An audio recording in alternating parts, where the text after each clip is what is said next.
Hi friends, मैं ताकेश्वर और मैं आज आप लोगों के लिए एक नया टॉपिक लेकर आया हूँ। और इस टॉपिक का नाम है टर्मिनोलॉजी ऑफ इंग्लिश, मतलब होता है अंग्रेजी का परिभाषिक शब्द। किसी भी विषय का नॉलेज हासिल करने के लिए हमको उनके टर्म को समझना बहुत ज़रूरी होता है, तभी हम उस सब्जेक्ट में ज्ञान हासिल कर सकते हैं।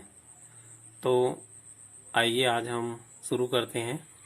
टर्मिनोलॉजी के अंतर्गत अंग्रेजी के जो वर्ड हैं उनको हमको जानना बहुत ज़रूरी है। वे क्या क्या वर्ड हैं देखते हैं इसको। पहला वर्ड है लेटर। लेटर मतलब होता है अक्षर। आगे वर्ड दिया है वर्ड। वर्ड मतलब होता है शब्द। वावेल। वावेल मतलब होता है स्वर। सभी लोग जानते हैं कि वावेल हमारे अंग्रेजी में 5 होते हैं। कॉन्सोनेंट। कॉन्सोनेंट मतलब होता है व्यंजन। 21 व्यंजन होते हैं। अल्फ़ाबेट। अल्फ़ाबेट मतलब होता है वर्णमाला। वर्णमाला में 26 अक्षर होते हैं। सेंटेंस। सेंटेंस मतलब होता है वाक्य। वाक्य जो है वह 5 प्रकार का होता है। ये क्रमशः आगे दिया गया है इसी में। अफर्मेटिव। अफर्मेटिव मतलब सकारात्मक। निगेटिव। निगेटिव मतलब होता है नकारात्मक। इंट्रोगेटिव। इंट्रोगेटिव मतलब होता है प्रश्नवाचक। और इसमें और होता है ऑप्टेटिव, मतलब होता है इच्छा सूचक, जो यहाँ पर नहीं दिया गया है। और एक्सक्लेमेटरी सेंटेंस भी होता है। एक्सक्लेमेटरी मतलब होता है इसमें अधिबोधक। फिलहाल हम यहीं पे कंटिन्यू चलते हैं। आगे इंट्रोगेटिव के बाद देखते हैं वर्ड दिया है टेंस। तो टेंस मतलब होता है काल। 3 प्रकार का टेंस होता है, ये सभी लोग जानते हैं। प्रेजेंट। प्रेजेंट मतलब वर्तमान। पास्ट मतलब होता है भूत। फ्यूचर मतलब होता है भविष्य काल। और इन तीनों टेंसों के जो 4 प्रकार होते हैं वे आगे दिए गए हैं। इनडेफिनिट। इनडेफिनिट मतलब होता है अनिश्चित। इम्परफेक्ट। इम्परफेक्ट मतलब होता है लगातार। प्रोग्रेसिव। प्रोग्रेसिव मतलब होता है लगातार। और कंटिन्यूअस। कंटिन्यूअस मतलब होता है लगातार। परफेक्ट। परफेक्ट मतलब होता है पूर्ण। परफेक्ट कंटिन्यूअस मतलब होता है पूर्ण लगातार। ये चारों टेंस के प्रकार हैं। जो तीन टेंस होते हैं उसके 4 प्रकार होते हैं। अब अगला वर्ड देखते हैं नाउन। नाउन मतलब होता है संज्ञा। प्रोनाउन। प्रोनाउन मतलब होता है सर्वनाम।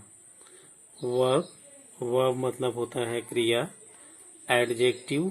एडजेक्टिव मतलब होता है विशेषण। एडवर्ब। एडवर्ब मतलब होता है क्रिया विशेषण। प्रीपोजिशन। प्रीपोजिशन मतलब होता है पूर्वसर्ग। कंजक्शन। कंजक्शन मतलब होता है संयोजक। इंटरजेक्शन। इंटरजेक्शन मतलब होता है आश्चर्य सूचक। वॉइस। वॉइस मतलब होता है वाच्य। और एक्टिव वॉइस। एक्टिव वॉइस मतलब होता है कर्तृवाच्य। Passive voice. पेसिव वॉइस मतलब होता है कर्मवाच्य। आगे नेरेशन। नेरेशन मतलब होता है कथन। और डायरेक्ट स्पीच। डायरेक्ट स्पीच मतलब होता है प्रत्यक्ष कथन। इसी तरह से आगे इनडायरेक्ट स्पीच। इनडायरेक्ट स्पीच मतलब होता है अप्रत्यक्ष कथन। और आगे क्लॉज। क्लॉज मतलब होता है उपवाक्य। नाउन क्लॉज मतलब होता है संज्ञा उपवाक्य। और एडजेक्टिव क्लॉज मतलब होता है विशेषण उपवाक्य। रिलेटिव क्लॉज मतलब होता है संबंध कारक उपवाक्य। और एडवर्ब क्लॉज मतलब होता है क्रिया विशेषण उपवाक्य। रेगुलर वर्ब मतलब होता है नियमित क्रिया। और इरेगुलर वर्ब मतलब होता है अनियमित क्रिया। खत्म हो जाएगा। ट्रांजिटिव। पापा। ट्रांजिटिव वर्ब मतलब होता है सकर्मक क्रिया। इनट्रांजिटिव वर्ब मतलब होता है अकर्मक क्रिया। ट्रांसलेशन मतलब होता है अनुवाद। और ट्रांसफॉर्मेशन मतलब चॉकलेट लूंगा।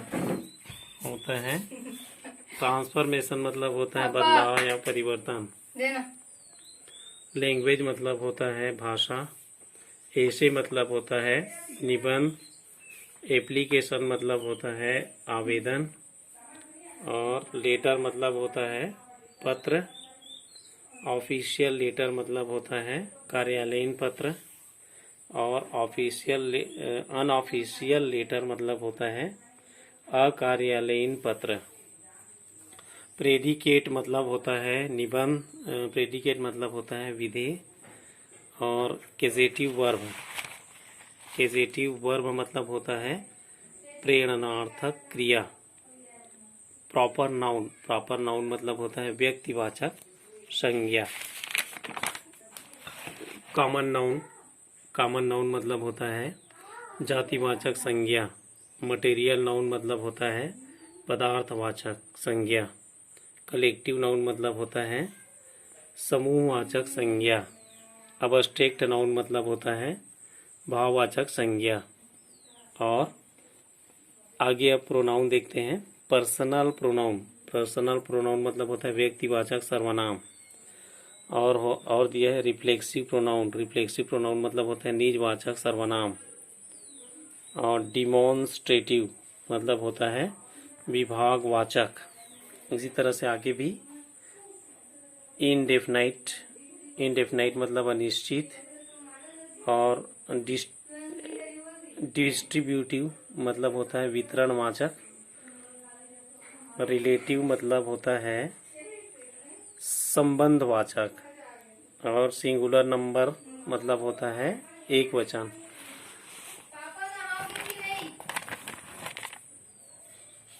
प्लूरल नंबर बहुवचन। पॉजिटिव डिग्री सामान्य अवस्था। कंपैरेटिव डिग्री तुलनात्मक अवस्था। सुपरलेटिव डिग्री सर्वोत्तम अवस्था। और होगा कंडीशनल सेंटेंस शर्तसूचक वाक्य। ऑब्जेक्टिव सेंटेंस इच्छा सूचक वाक्य। एक्सक्लेमेटरी आश्चर्यसूचक वाक्य। और सरप्राइज मतलब होता है आश्चर्य। रिपोर्टेड वर्ब मतलब होता है सूचनार्थ क्रिया। रिपोर्टिंग स्पीच मतलब होता है सूचनार्थ कथन। और नॉमिनेटिव केस मतलब होता है कर्ता कारक। ऑब्जेक्टिव केस मतलब होता है कर्म कारक। और पॉजिटिव केस मतलब होता है संबंध कारक। एक्सरसाइज मतलब होता है अभ्यास। सफिक्स मतलब होता है प्रत्यय। प्रीफिक्स मतलब होता है उपसर्ग। करेक्ट मतलब होता है शुद्ध।